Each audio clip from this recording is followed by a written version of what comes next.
Hey y'all, and welcome back. If you guys haven't watched last, I guess by the time I posted, it will have been about 2 weeks. So 2 weeks ago, I posted a video with my friends Brady and Keon about mental health. It was really good. I think it could help a lot of people. The lighting wasn't the best, but the audio content and like what we talked about was really great. So if you haven't watched that, go back and watch that. I'll probably put it like right here. So definitely go back and watch that. So you guys know with COVID, the last year of school has been like sucking the life out of a lot of people.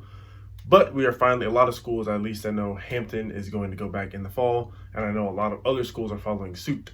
So with that being the case, picking classes has been a little bit different because you're at home, you don't have to get up, you don't have to go places, like life is just different with online school. But we are going back. So today's video is going to be about how to pick your schedule. Let's get it.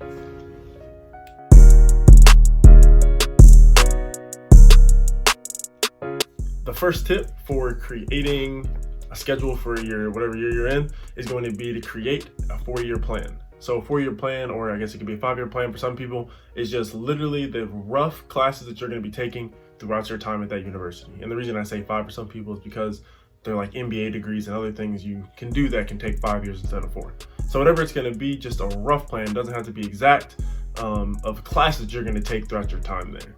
A lot of schools have this like an academic catalog where it's already going to be laid out for you. So if you have that, that's great. Go ahead and print that out and make sure you're looking at that, because it's going to give you an idea of the course load that you're going to take each semester and what classes you need to be getting through at the end of each year.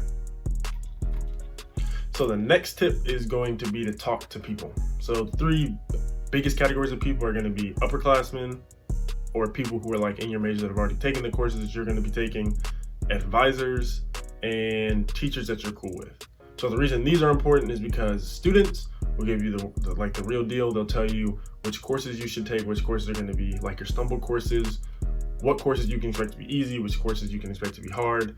They will tell you which teachers to take, which is really important, because an algebra, let's just say an algebra 2 class with Professor A and algebra 2 class with Professor B can be completely different depending on the professor that you have. So that's really important. Then students can also give you old study guides, old quizzes, old exams, old answers for your studying purposes. I don't get it. Okay, so definitely talk to students. Advisors can give you also kind of the same information, more along the lines of classes that are easier and more difficult, and the same thing with teachers. So make sure you guys are talking to people, in order to get the real 101 on what's going on your campus.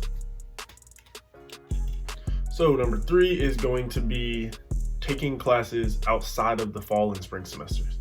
So most schools offer either online classes, you can take classes at other universities, or they offer summer and winter classes. So definitely take some of those because it will lighten your load. So most people might take between, let's say, 12 and 18 credits. If you just take 1 or 2 classes, let's say a total of 6 to 8 credits during the summer, you've now made that next school year so much easier. Same thing goes for online classes. A lot of times those are going to be easier. So if you're looking for a little like GPA booster, a little buffer for your GPA, definitely consider taking online classes. And really it's the same thing for summer online and winter classes. So definitely look into those. So this tip number 4 is going to be more specific to like when you're actually sitting down and writing out your specific schedule like for this semester. So my recommendation would be to kind of pack all of your classes in around the same time. Now, I'm not saying that to be like 1 at 8, 1 at 9, like right one after another, after another, after another. That's not what I'm saying. But it really sucks. Like this happened to me my freshman year because I didn't know. I had a class at 8 a.m. I had a couple classes throughout the day, and then I had a class like at 5 o'clock. And it sucked because it was like you kind of have a switch, and so you're in school mode, and then you're not in school mode. So I would like go to 2 classes and then hang out with my friends for like 2 hours and have to go back to another class.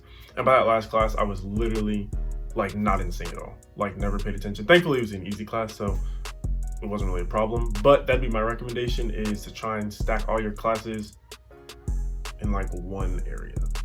Now obviously that's going to depend on you. I'm more of an early riser, so like packing classes on the earlier end, that's what I try and do. But some people don't wake up to like 10, so if that's what you need to do, like stack your classes from 11 to 4, then do that. But I would just recommend keeping them all like in the same little area.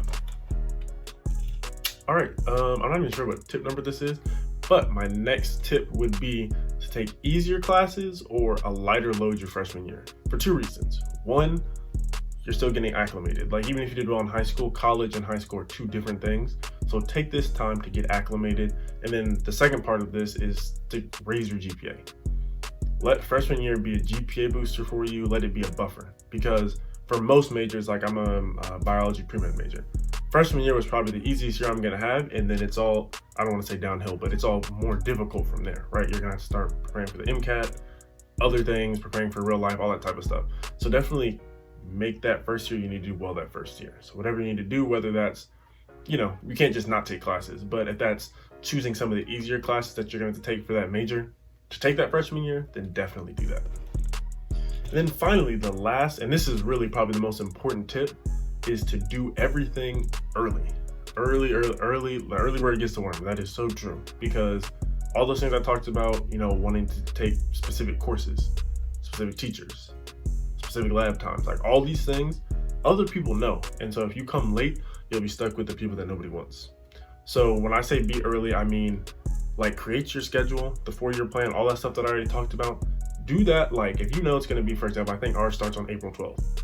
I already have mine together, and today is like April the 6th. Like I already know all the classes I'm taking. I know the rough times. Like I know everything that I'm going to sign up for. So the first day I'm in there, I got my classes, I picked everything out. So be on the ball with that, because that can really make or break a year. Alrighty, you have made it to the end of this video. Congratulations. If you liked what you saw, make sure that you like, comment, let me know what you guys want to see in future videos and what you thought about the content today. And then also subscribe for future content. See y'all next time.